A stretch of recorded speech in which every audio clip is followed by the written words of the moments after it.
Para mí es un placer estar en una jornada de cría. Todos aquellos que me conocen saben que hace más de 25 años que venimos dedicando nuestro trabajo al rubro. Y ver tantas caras conocidas de productores, de técnicos, de colegas de la facultad, integrando conocimiento en esta actividad, la verdad que nos llena de placer. La idea de esta presentación es, como dice allí, manejo exitoso del rodeo de cría, qué y cuánto sabemos. De alguna forma vamos a hacer un marco a lo que queremos transmitir en esta presentación. Primero, vamos a estar hablando sobre certezas tecnológicas. Todo lo que vamos a tratar de presentar es información que ha sido generada, validada y aplicada por los productores. Y bueno, y un poco la idea es hacer ese recorrido de la información que tenemos hoy disponible.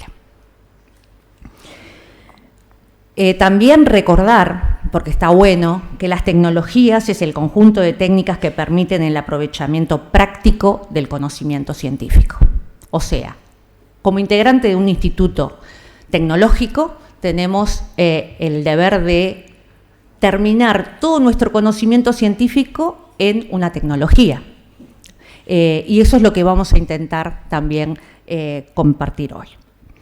Hay una referencia que es importante que lo diga desde el inicio, es que no vamos a estar hablando de manejo sanitario, vamos a partir de la base de que todo lo que se exprese acá, se plantea acá, va a tener, no se basa en nunca un problema sanitario que no permita la expresión productiva de cualquier rodeo.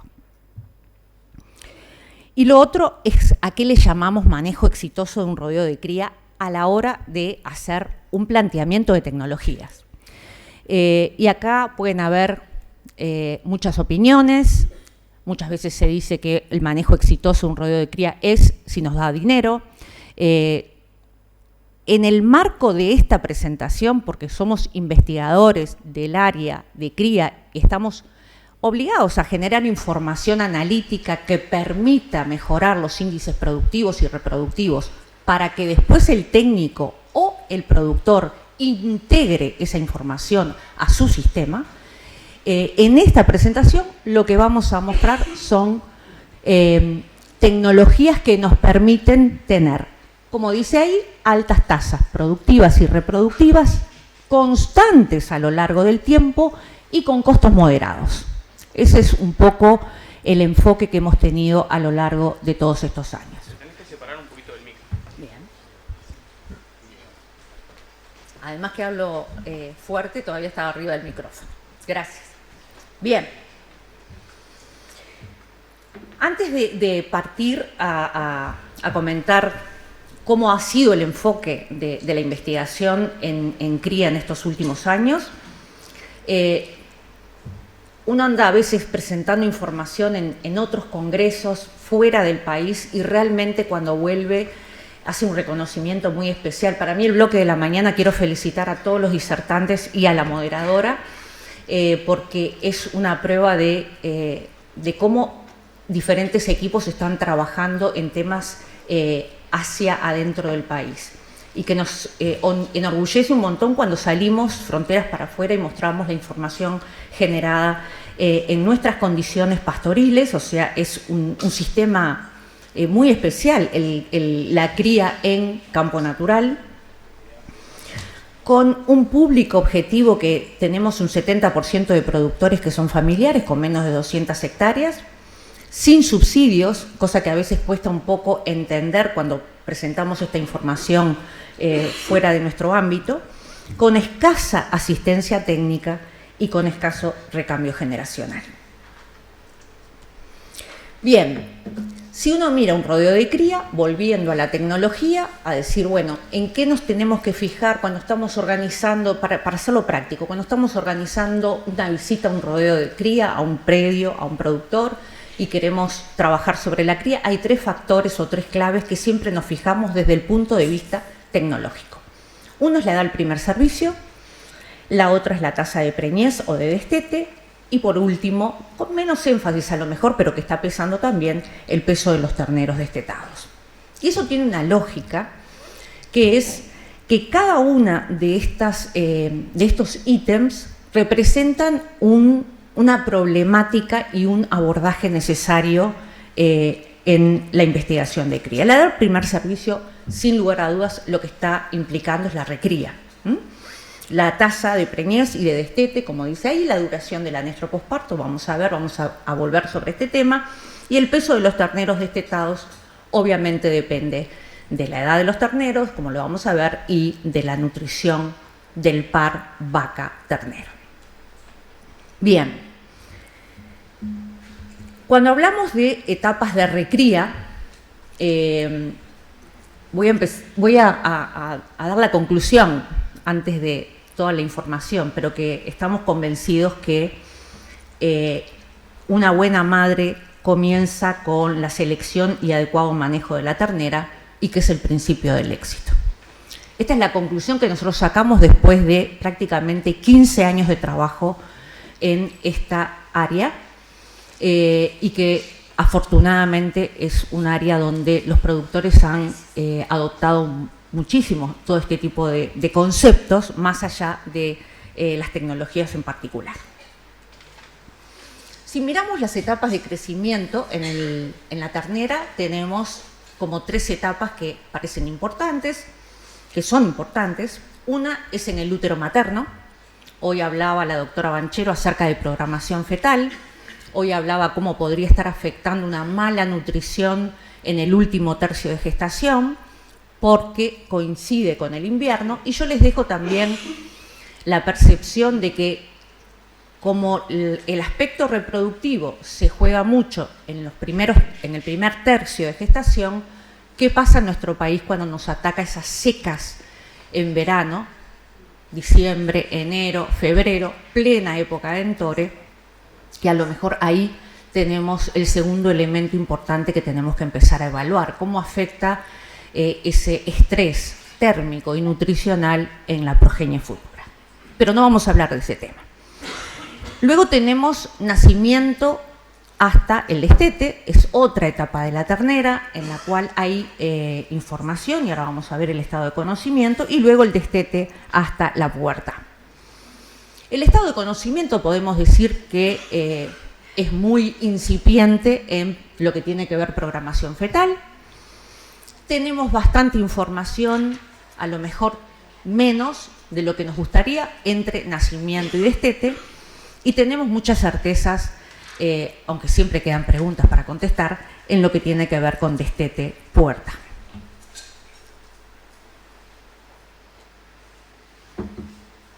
Bien, nacimiento, destete, te podemos decir que son etapas de lactación con producción de leche como una de las variables más importantes en determinar el desarrollo de la ternera en esa etapa.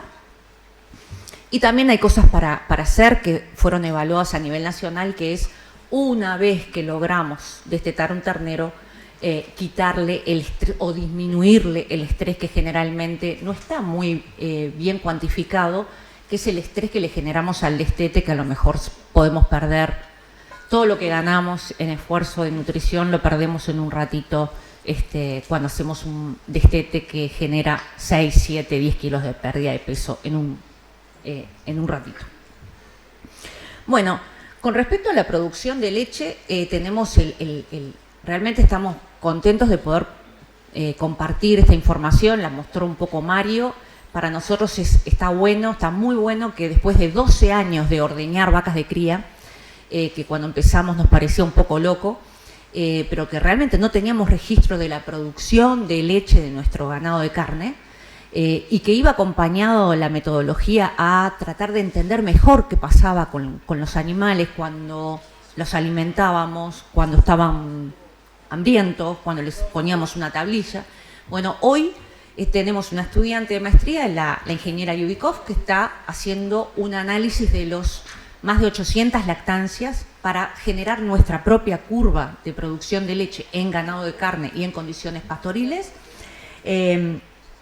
Y también nos parece bien interesante que algo que lo veíamos, que por supuesto a lo largo de los años uno lo detectaba, pero que le pudimos poner números bastante consistentes, como qué es lo que podemos hacer en esos 6 meses. Y bueno, la condición corporal de las madres tiene un efecto importantísimo en la producción de leche y en la tasa de ganancia de los terneros.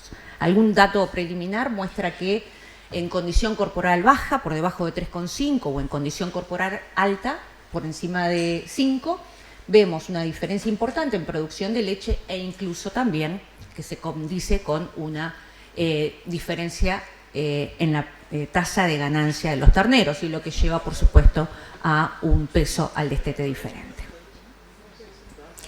¿Cómo afecta esto en la parte futura? Es donde a lo mejor tenemos menos certezas y por eso no se va a plantear. Bien, cuando pasamos al periodo destete-pubertad, o sea, hasta el primer servicio, esta es la base que todos conocemos de cómo se empezaron los trabajos, cómo se mantiene de alguna forma la inquietud de decir, bueno, en el invierno en el Uruguay baja la producción de pasto y las terneras pierden de peso. Se hicieron durante muchísimos años trabajos de recría, ya sea con consumo individual en la década de los años del 92 al 98 prácticamente, después en diferentes sistemas de recría, pero lo importante es que la información que se generó es absolutamente consistente y comprobada por otros investigadores y por los propios productores. Hoy tenemos certezas de haciendo que en el primer invierno podemos lograr que en las tasas de ganancia de esas terneras.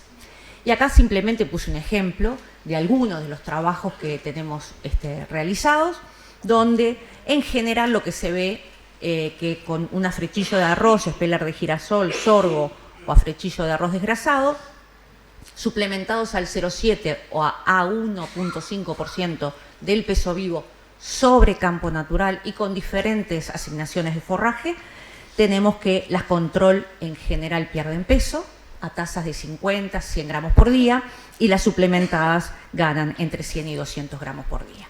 O sea que la diferencia es aproximadamente de 300 gramos si uno suma lo que ganan y lo que dejan de perder.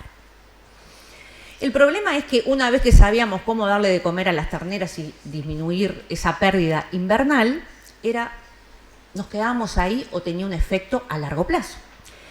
Y por lo tanto, la siguiente pregunta fue: ¿mejorar la tasa de ganancia en el invierno afectaba o no el desempeño reproductivo posterior? Acá también, solamente para compartir un set de datos, tasas de ganancia en el primer invierno, cómo afectaba la aparición de pubertad.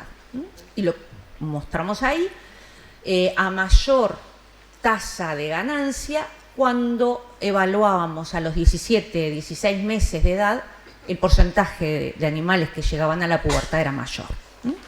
Incluso, que no está acá porque está todo documentado, llegando al mismo peso a la pubertad. Eso es un dato bien interesante. O sea, pérdidas y diferentes niveles de pérdidas en el primer invierno, compensación de tasas de ganancia después, llegando al mismo peso, pero teniendo un porcentaje de pubertad diferente. Eso es lo que siempre nos dio el respaldo, decir que el peso vivo en este caso no nos decía toda la verdad.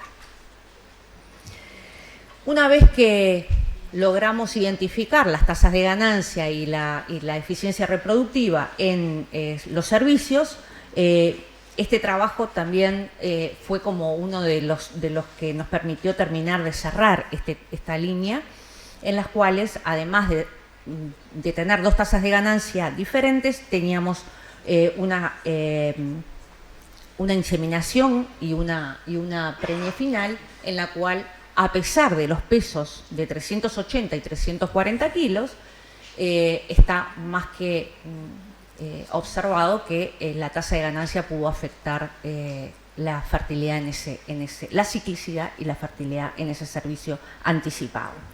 Y por último, también como un set de información, cuánto más lejos íbamos con este efecto, y era evaluar la tasa de ganancia en el primer invierno, cómo afectaba el servicio a los 2 años de edad, habiendo manejado obviamente todos los animales de forma conjunta. Y ahí tenemos 3 tasas de ganancia en el primer invierno: pérdidas, ganancias moderadas y ganancias buenas.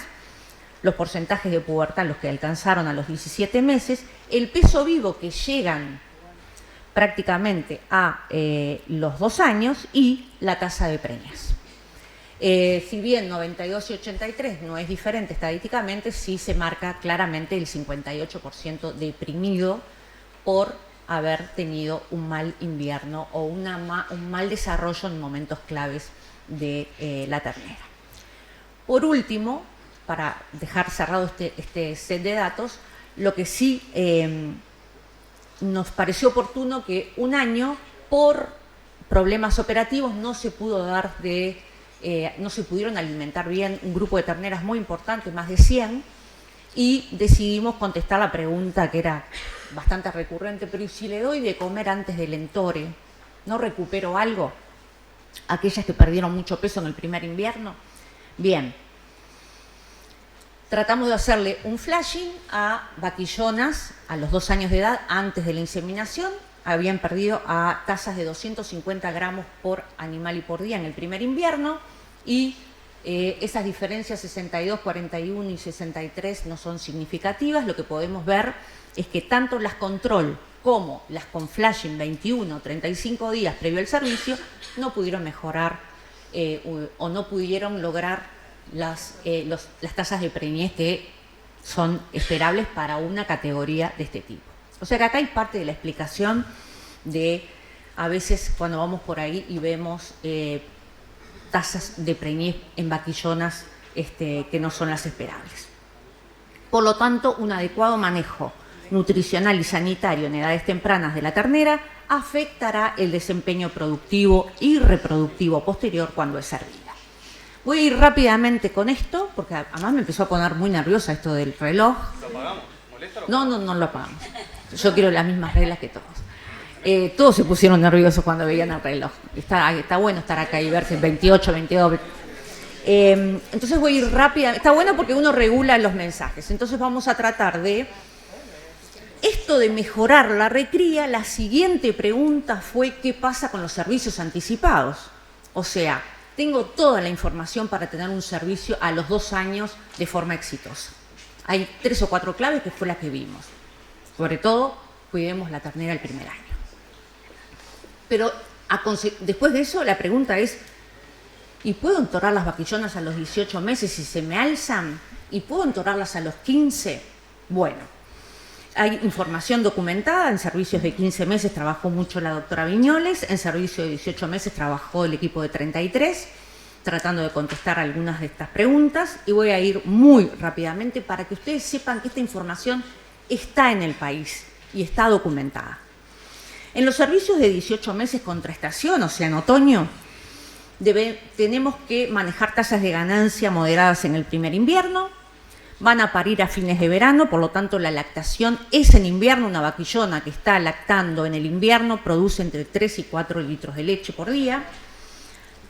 Eso conduce a bajos pesos al destete. Estamos destetando terneros de 110, 120 kilos en agosto-septiembre, y tenemos una altísima tasa de preñez al siguiente servicio porque la vaca la volvemos a entorar en la primavera sin cría al pie. 90 a 100% de preñez.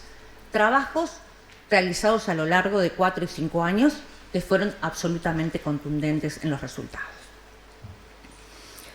El servicio de 15 meses, que si bien a lo mejor no encuadra también en la consigna de la charla que dijimos, costos moderados para la cría, bien lo decía Carolina hoy temprano, la necesidad de alimentar mucho a esta categoría, necesitamos altas tasas de ganancia hasta el servicio. También durante el entore y hasta el diagnóstico de gestación, seguimos dándole de comer a la vaquillona desde el diagnóstico de gestación hasta el parto. Necesitamos un biotipo moderado.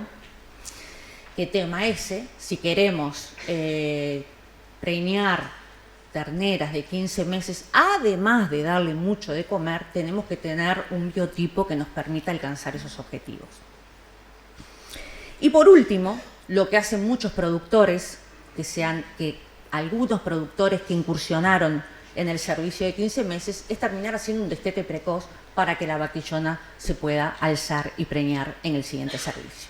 Recuerden que es una categoría, al igual que la de 2 años, es una categoría creciendo, con requerimientos altísimos que hay que tener mucho cuidado.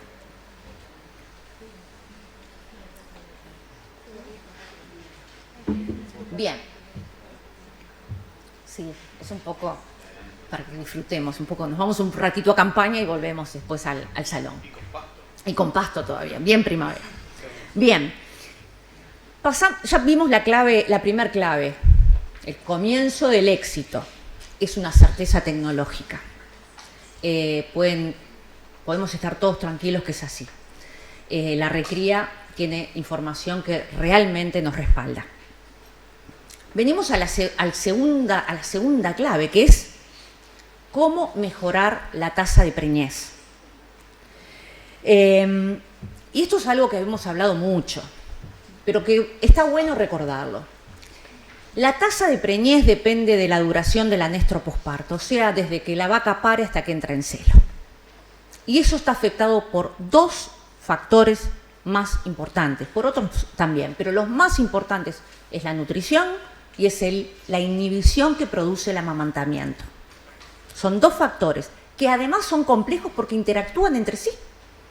Entonces, el nivel nutricional antes, durante y después, que eso también lo vamos a ver, y interactuando con la presencia psicológica y la lactación del ternero al pie de la madre, hacen que esa duración del anestro o ese periodo sea muy largo o muy corto para que la vaca pueda alzarse y preñarse dentro del periodo de servicio. Los abordajes para mejorar la nutrición pueden ser 2. A nivel nacional hemos realizado 2 abordajes. Uno es incrementar la alimentación y la otra disminuir los requerimientos de los animales. ¿Bien? Y esto va muy en la línea también de lo que habló Mariana hoy y después lo reafirmó Mario Lema con respecto a qué importante es poder identificar todo lo que es energía de mantenimiento. Bueno, en el Uruguay, ¿cómo hemos abordado incrementar la nutrición? Hemos trabajado mucho en la evolución de la condición corporal.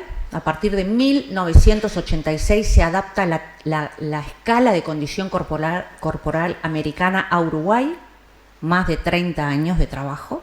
Quizás la herramienta olvidada, le dijimos la otra vez en Palo a Pique, porque es algo que lo tenemos muy a mano y muchas veces no se utiliza o no se utiliza correctamente. Nutrición preparto inmediata, o sea, suplementaciones cortas antes del parto y nutrición posparto, como puede ser a través de pasturas y suplementaciones cortas. O sea, levantar el nivel nutricional del rodeo de cría a través de diferentes estrategias o abordajes.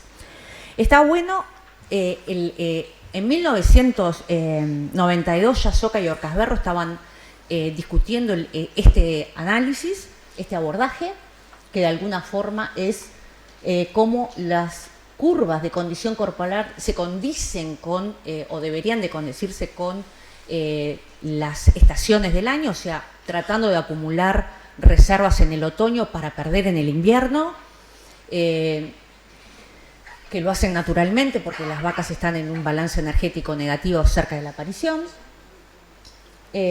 Y que ahora Docarmo en un artículo reciente hace el abordaje más en su conjunto, pero que va en esta misma línea de decir, bueno, ¿dónde está el nivel nutricional? ¿Dónde lo tenemos que potenciar? Y por eso, si bien la condición corporal está altamente correlacionada con la eficiencia reproductiva, la condición corporal al parto está altamente correlacionada con la eficiencia reproductiva posterior, también es válido decir que es muy difícil a veces mover la condición corporal al parto. Entonces está bueno que trabajemos antes, o sea que el animal llegue al otoño con una condición corporal adecuada para que después pueda movilizar un poco de grasa. Y el otro concepto que se empezó a vertir en ese momento y que hemos mantenido a lo largo del tiempo es que las vacas de primera cría tienen que tener un punto por encima de las vacas adultas de condición corporal para comportarse de la misma forma. Bien, cuando pasamos al posparto, hay un abordaje bien interesante del equipo de Pablo Soca, de Facultad de Agronomía, que es vacas de primera cría en condiciones corporales bajas o subóptimas con un flashing o un incremento de la nutrición a través del suplemento durante 20 o 30 días. Lo ha hecho con afrechillo de arroz y siempre con técnicas de control de amamantamiento. ¿Qué quiere decir eso? Rápidamente, si le damos de comer a la vaca un suplemento, hay que cerrarle la canilla de producción de leche, ¿tá? Para que se vaya a donde nosotros queremos ese alimento y no se vaya a producción de leche. Y por eso estas técnicas van acompañadas de técnicas de control de amamantamiento. Esto es algo que ha incrementado la tasa de preñez en estos trabajos, están publicados, y es algo que muchos productores, sobre todo acá en el norte, están incorporando. O sea que esto es una certeza tecnológica también. Cuando vamos rápidamente a la nutrición preparto inmediata, fue una línea de trabajo que abarcó aproximadamente 8 experimentos en la cual intentábamos ver si dábamos una señal metabólica importante antes del parto durante 40 días y podíamos revertir o disminuir la duración del anestro posparto. Se hizo los trabajos se hicieron con pasturas y con suplementos. Ya les adelanto, tenía que elegir información para presentar, así que ya les adelanto que con pasturas en campo natural no nos fue bien. Es muy difícil incrementar la disponibilidad en invierno. Por eso siempre se habla de 4 kilos, 5 kilos de materia seca cada 100 kilos, porque más de eso no podemos. Entonces, hacer un tratamiento que implicara mucha disponibilidad de forraje en invierno resultó en que no se pudo lograr. Pero sí algunos trabajos con suplementos. Rápidamente, esto también es un set de trabajos. La suplementación preparto en vacas primíparas, 40 días de afrechillo de arroz y algún suplemento en algún otro experimento balanceado. Quiero que se fijen en esto, ¿no? La preñez no cambió. Cuando digo igual, quiere decir que las vacas control y suplementadas tuvieron la misma tasa de preñez. En vacas multíparas, la tasa de preñez se vio aumentada y el anestro disminuido cuando fueron suplementadas durante 40 días antes del servicio. Todo esto está documentado y tiene muchas variables de respuesta que explican esto. Tienen hormonas en sangre, tienen ecografías, pero no era el objetivo de esto. Por lo tanto, la suplementación de corta duración en el preparto fue efectiva en incrementar la tasa de preñez en vacas multíparas, pero sin afectar el peso vivo de los terneros al nacimiento, que era un factor que nos importaba muchísimo. Sin embargo, no es una tecnología apropiada para las vacas primíparas, donde creemos nosotros, la hipótesis que manejamos es que, como están en plena etapa de crecimiento, podría estar afectando esta respuesta de no desviar los nutrientes hacia donde nosotros queremos. Si bien es una certeza tecnológica, cuando uno hace el balance de dónde poner la comida, si en el preparto o en el posparto, a lo mejor después lo podemos discutir en el panel, pero podemos llegar a tener bastante más impacto en el posparto que en el preparto. Bien, y esto es como un resumen de todos los trabajos que venimos haciendo. Es como la idea, una aspiración, un deseo, pero creo que amerita una reflexión. Tenemos que trabajar para levantar el umbral de estado corporal del rodeo, en general. Esto nos va a permitir fácilmente obtener altas tasas de preñez, mitigar los efectos climáticos adversos y mayor peso de los terneros y de nuestras vacas falladas. O sea, cuando levantamos el umbral de condición corporal del rodeo, todo se nos hace más fácil. Y en esta oportunidad, por ser una jornada de cría, quiero recordar a un productor, criador, que realmente nos acompañó mucho durante muchos años, que es Gerardo Mora, que hace 2 años que ya no nos acompaña, pero siempre vamos a su predio. Y nos dejó una enseñanza porque tenía una convicción brutal de cómo la condición corporal afectaba, cómo la alimentación afectaba todas las variables productivas de su rodeo y de su establecimiento, en los cuales manejaba algunos parámetros importantes, un área de mejoramientos de campo.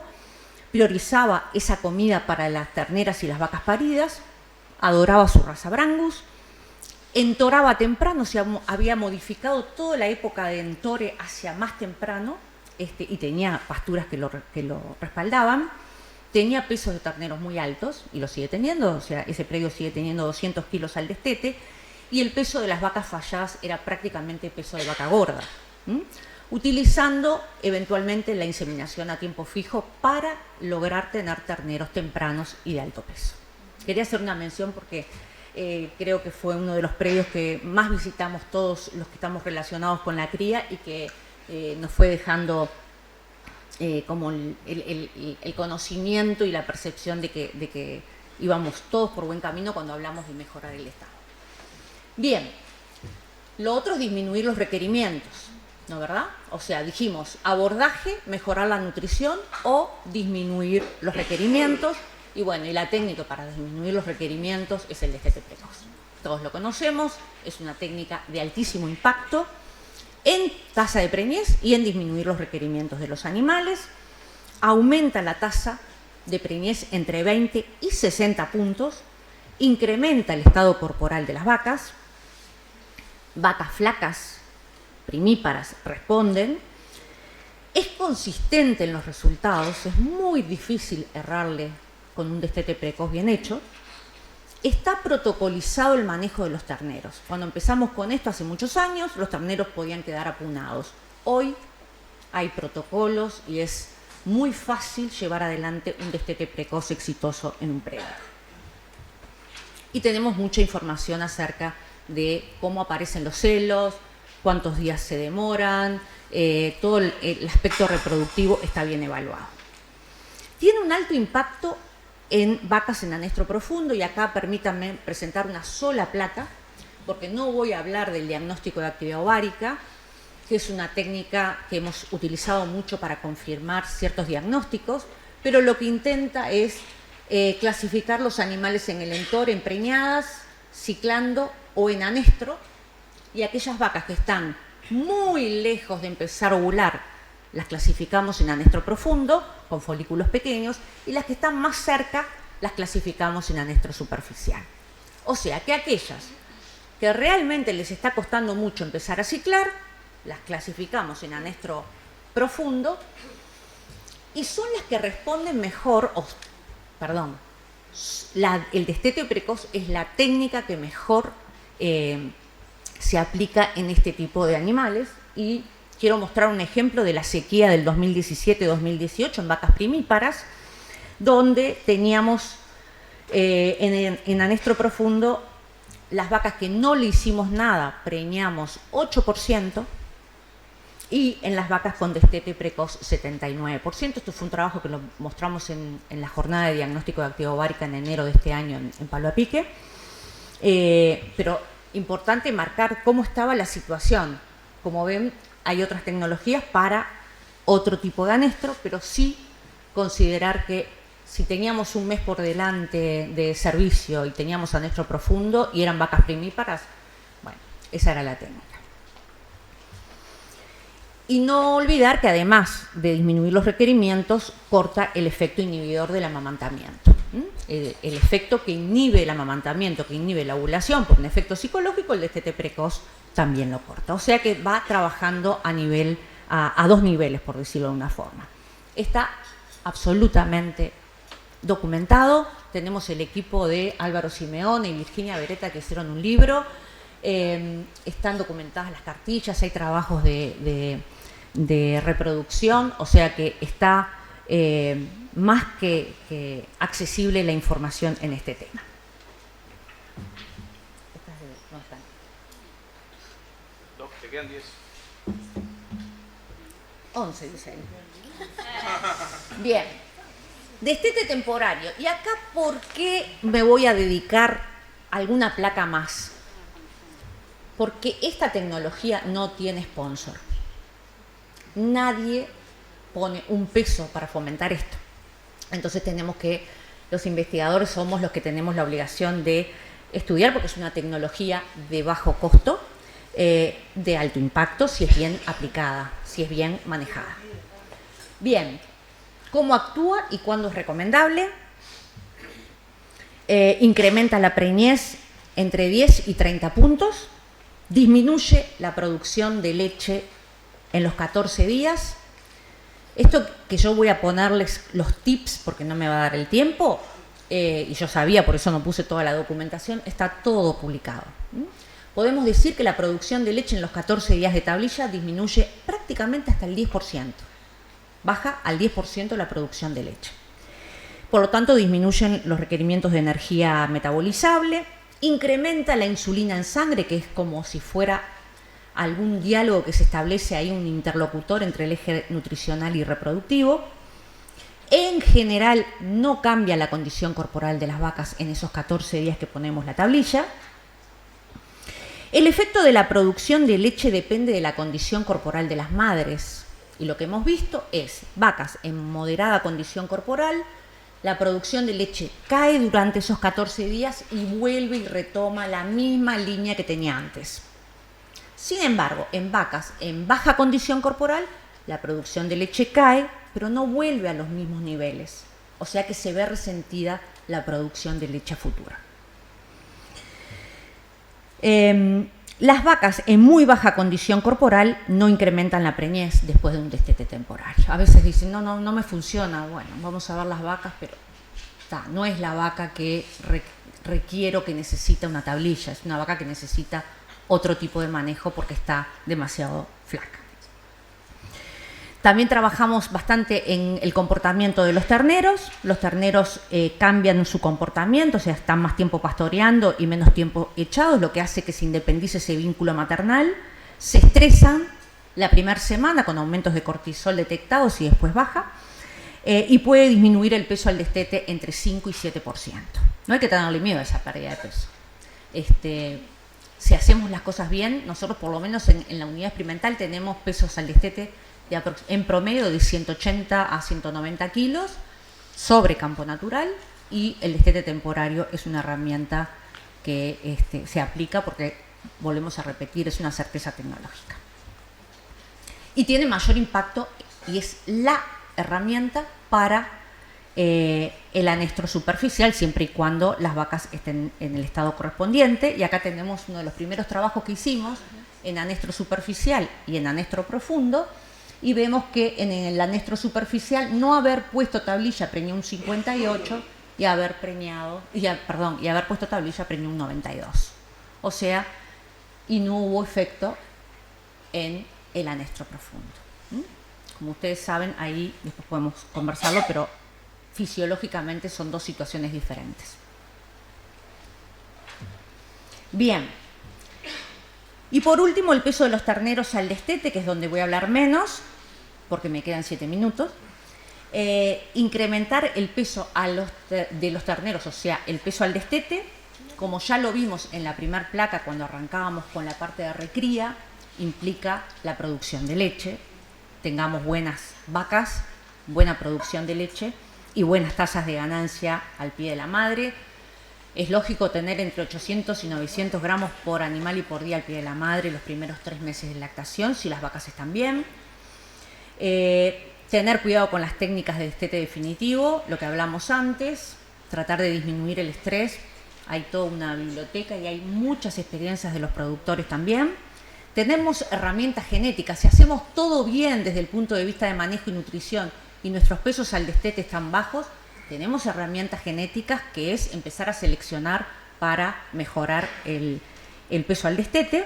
Y tenemos trabajos nacionales recientemente publicados por la doctora Viñoles acerca del creep feeding como una técnica de suplementación al pie de la madre para incrementar el peso al destete. Que estamos pasando a lo mejor de ganar 600 gramos en esa situación a 800 gramos, pero a modo general. Hay varios experimentos que abordan esa serie técnica. Bien, estoy llegando, que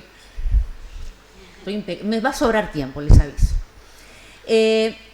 Para terminar, creo que hay algo que no vine a hablar acá de lo que nos falta saber. Que, por cierto, hay muchas áreas que a lo mejor nos falta saber. A lo mejor no, que nos falta saber y que nos falta conocimiento y que nos encantaría tener. viene a hablar más bien de lo que sabemos. Primero, no podemos tener sistemas de investigación que representen todos los sistemas individuales de producción. Por eso es tan importante el rol integrador de conocimientos que tiene tanto el productor o el técnico asesor, que se nutre de la investigación analítica para hacerlo contundente y armónico en el sistema de producción en el que está trabajando. ¿Qué quiere decir eso? La producción de forraje, la carga, el biotipo, el manejo, la época de entore, todo lo que va adaptando de la información analítica al sistema. Y creo que tenemos la obligación de tener esa información generada para que el técnico o el productor integre toda esa información. Son 30 años de investigación nacional.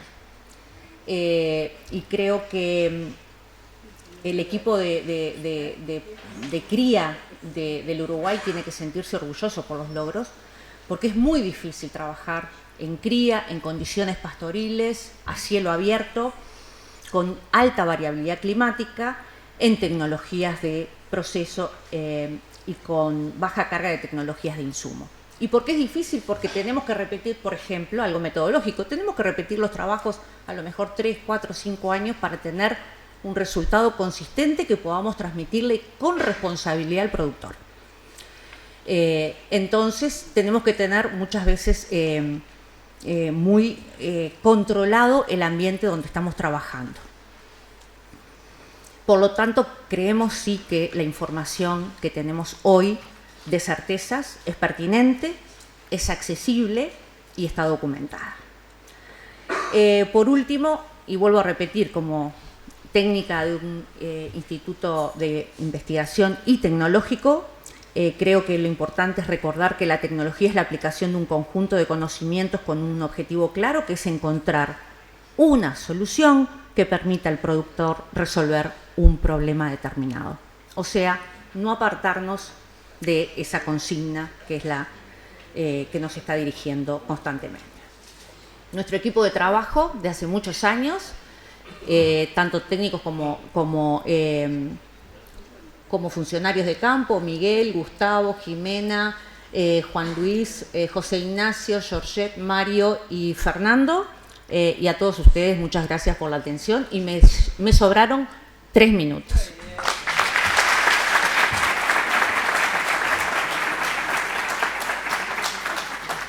Sí, Graciela, tú decías que las terneras que pasan el primer invierno perdiendo kilos, por más que al segundo año, o sea, cuando la entoremos, le demos un flashing, no logramos recompensar eso y tenemos un bajo porcentaje de preñez.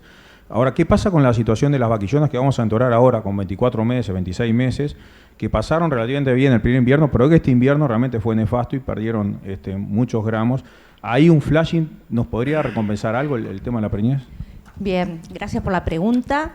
Tenemos eso evaluado. Animales, terneras que pasan bien en su primer año y pierden mucho peso en el segundo invierno, lo que hacen es demorar entrar a ciclar. Y por lo tanto, la tecnología de flashing antes del servicio calza muy bien. O sea, tú lo que haces es adelantarlo.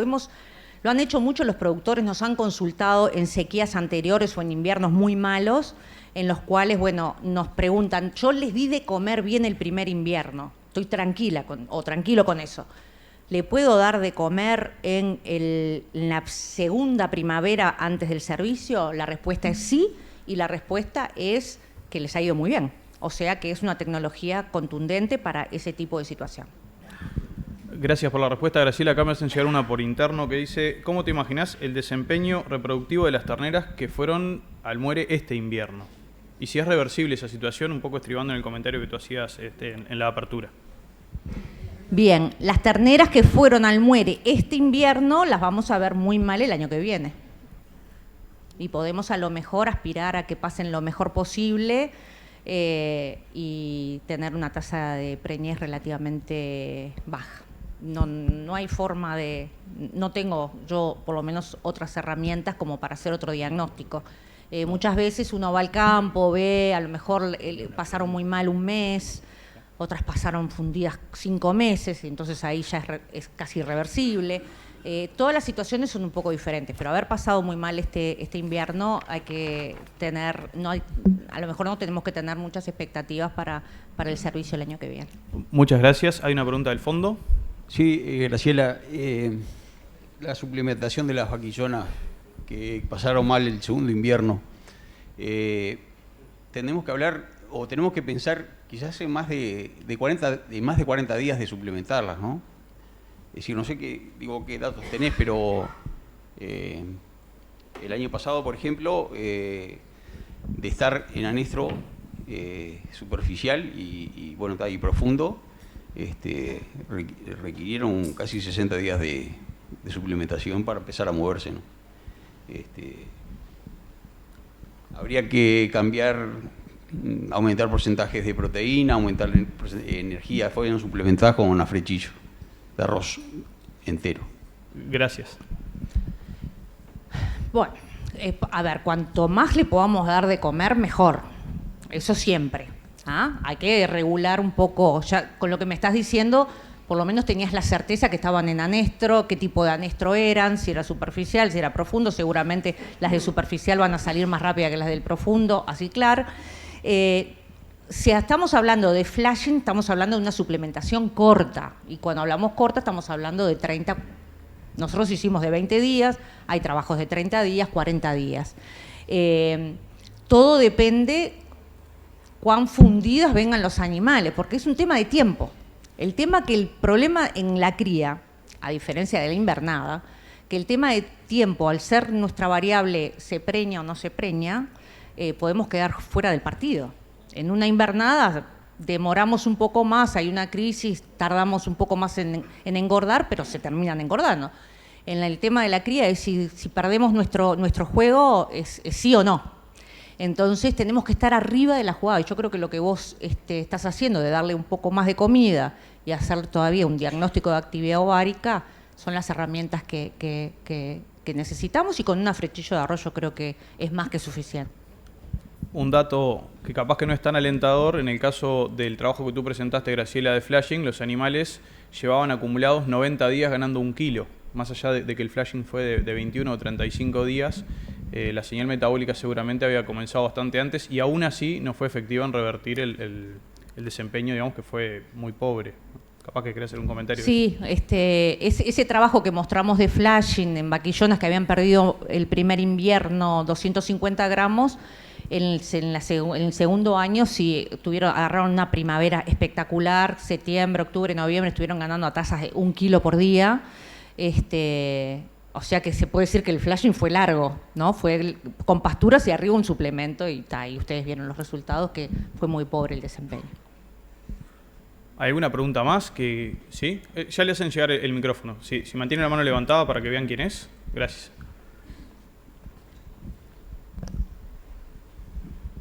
No, una preguntita que le quería hacer a la doctora. Hablamos todo de suplementación y de estado corporal. Quería saber del nacimiento de la ternera hasta el momento de la pubertad, ¿cuándo es el momento en que crecen los genitales y aparatos reproductor? Porque me parece que para mí es muy importante el momento del crecimiento del aparato reproductor, que va a ser que a través del aparato reproductor se van a producir varios tipos de hormonas en la cual podemos llegar a la pubertad en menor tiempo. ¿Cuál es el momento crítico que la ternera pierda el desarrollo del aparato reproductor si nos falta alimentación? Gracias. Bien, como decía George hoy más temprano, muchas de la parte reproductiva se juega antes, ¿no? En el útero materno, y después obviamente los primeros meses de producción o de crecimiento de la ternera es cuando se va desarrollando todo el aparato reproductor.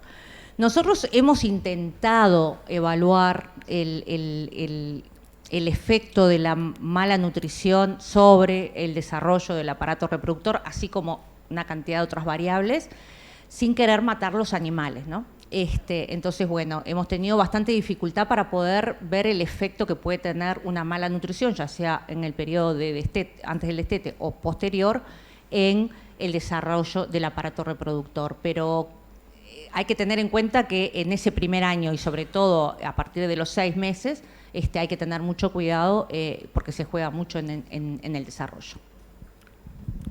¿Hay alguna pregunta más? Yo tengo una acá y aprovecho la pregunta para hacer extensivo el saludo de Pablo Rovira, que nos deseó una excelente jornada, el colega en 33. Y la pregunta tiene que ver con el autoconsumo en recría de hembras, si es posible aplicar esa tecnología en animales destetados precozmente. Bien, sí, tenemos trabajos en autoconsumo en destete precoz. Lo único que era un suplemento que tenía fibra, o sea, no era con sal. Anduvo bárbaro, pero fue carísimo. A los 70 días se me terminó la plata del experimento. Tuve que cerrar el experimento porque los terneros lo único que hacían era comer, comer, comer. No se regula el consumo y teníamos prácticamente una tasa de consumo muy alta, pero sí se puede hacer destete precoz en autoconsumo y se puede hacer en el invierno el manejo de las terneras en autoconsumo también con un suplemento que trate de regular el consumo, como puede ser algún producto con sal. Muchas gracias. Lo tenemos evaluado, lo tenemos evaluado. ¿Hay alguna pregunta más? Yo tengo algunas más y nos quedan minutos, así que podemos aprovecharlos ahora, si no, los aprovechamos después. Gracias.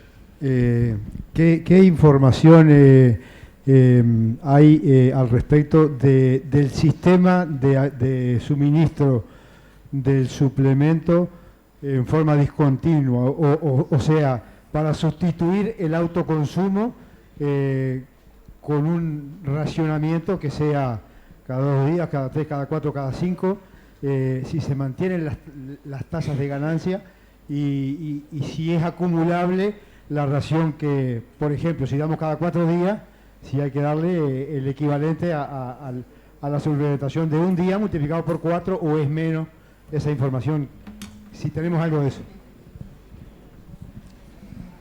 Bueno, yo no tengo información porque hemos probado algo de dar el suplemento, por ejemplo, antes el autoconsumo, ¿cómo lo regulabas? Le dabas de comer, le ponías determinada cantidad, se lo comían en 4 días, los pobres terneritos andaban 3 días en la vuelta sin comer. Gracias. Y a veces lo que ganaban comiendo lo perdían después en la vuelta del comedero. Entonces, yendo y viniendo, a pesar de que en terneros machos hay información de lo que sería el fin de semana sin dar de suplemento, o un día sí, un día no, en las hembras nosotros hemos vuelto al sistema de consumo diario, por ser un flujo constante donde estamos jugándonos mucha cosa. No es tasa de ganancia lo que nos jugamos desarrollo. ¿Alguna pregunta más? Yo me muero de ganas de opinar de la mayoría de las cosas que están conversando. Opine. No va a ser hoy. Pero yo integro el equipo de trabajo. Graciela tiene, además de todo lo que les dije cuando la presenté, una paciencia admirable. ¿Alguna pregunta más que quieran hacer? Yo tengo algunas más acá. Viene después un panel en el que vamos a tener oportunidad de interactuar con algunos productores. Yo te voy a pedir, capaz que para aprovechar los últimos 5 minutos, alguna consideración que quieras hacer con relación a la IATF, más allá de lo que presentaste del caso puntual de Mora. Bien, yo no presenté nada de inseminación a tiempo fijo, pero porque era bastante, creo que con el mensaje a lo mejor no fui clara. Creo que la inseminación a tiempo fijo es una herramienta donde ha avanzado muchísimo la información y el ajuste acerca de los protocolos. Hemos mejorado un montón. Cuando empezamos a trabajar en IATF o incluso en los sistemas de inseminación que se usaba el Ovocinch, probamos una cantidad de técnicas y al principio se preñaba un 30%. Hoy creo que Uruguay cuenta con un ajuste de los protocolos y no quiero dejar de nombrar al doctor Alejo Menchaca y al doctor Guillermo de Nava, que que son los primeros que se me vienen a la mente en haber trabajado muchísimo en estos datos, seguramente hay mucha más gente, pero que con la práctica han ajustado los protocolos para poder tener un resultado muy bueno. Hay que reconocer que lo que hacemos para que aquellos que no están familiarizados es le damos un pool de hormonas para que el animal empiece a ovular, lo que no hace naturalmente lo haga a través del manejo hormonal. Muchos lo hacen, muchos responden y otros no. Estamos más proclives a que una vaca en anestro superficial responda a una IATF que una vaca en anestro profundo, pero hay de las dos que responden, porque esto es dinámico. Tenemos la posibilidad de preñar un 50% en un día, lo que nos permite adelantar o aumentar la cabeza de parición y el peso de los terneros. O sea, tiene una cantidad de ventajas. A veces nos confundimos no solamente con la IATF, con cualquier herramienta que creemos que va a ser la salvadora de nuestro sistema. Y lo que tiene la cría es que es el cúmulo de diferentes medidas de manejo que se van acoplando y que tienen un resultado productivo final. Y la IATF hoy en día está creciendo un montón, está creciendo porque es una tecnología para las vacas con cría al pie, que son las más difíciles de preñar, y se está incrementando el conocimiento y se está ajustando mucho a nivel de campo. O sea que, bienvenido. Muy bien, muchas gracias. ¿Alguna otra pregunta? Yo casualmente tengo una más, la voy a hacer ahora. Si no hay nadie más que quiera preguntar, ¿no? Bueno, aprovechamos después el almuerzo y charlan tranquilos con Graciela. ¿Cómo entendés tú que pesan o que podrías armar un ranking entre las tres claves que presentaste? Tú presentaste más temprano la recría, presentaste la preñez y presentaste el peso de los destetes. Si tuvieras que rankearlas, y ya te soplo un poquito por dónde viene la pregunta que me hicieron llegar acá por interno. En la presentación que hacen Simeone y Bufa, hacen un ranking de cuál es el impacto que tendrían esas cuando lo escalan a nivel país. Me gustaría saber tu opinión con relación a eso. Bien, es parte de mi equipo, parece. Soy una máquina enemigo. de ponerla incómoda, Bien. Si tuviera que rankear, lo que dice José Ignacio respecto a la presentación reciente de los trabajos de Bufa en APEO, donde muestran, le ponen números al impacto de diferentes tecnologías, un impacto a nivel económico nacional. O sea, ¿qué pasaría con el dinero o con la producción a nivel nacional si se aplicaran determinadas tecnologías? Y la que sale número 1 rankeada es la tecnología de manejo de la recría de la ternera en el primer invierno. O sea, no solamente porque es una certeza tecnológica, sino porque desencadena un altísimo porcentaje de vaquillonas preñadas a los 2 años de edad. No se olviden que tenemos la mitad de las vaquillonas servidas a los 3 años en el Uruguay. Entonces, eso tiene un cambio radical. Si tuviéramos que rankearlo en orden de prioridad, mantendría la recría por el mensaje que di inicialmente, que es el comienzo del éxito. Entonces, si es el comienzo del éxito, tenemos que empezar por ahí. Después tendríamos que seguir por aplicar y cuidar mucho el nivel nutricional del rodeo de cría para mejorar la tasa de preñez. Y eso va a desencadenar, a no ser que estemos haciendo algo muy mal, y hay que diagnosticarlo, va a desencadenar en mejorar el nivel nutricional y el peso de los terneros al destete también. Muy bien, bueno, muchísimas gracias. Les pido un fuerte aplauso para Graciela.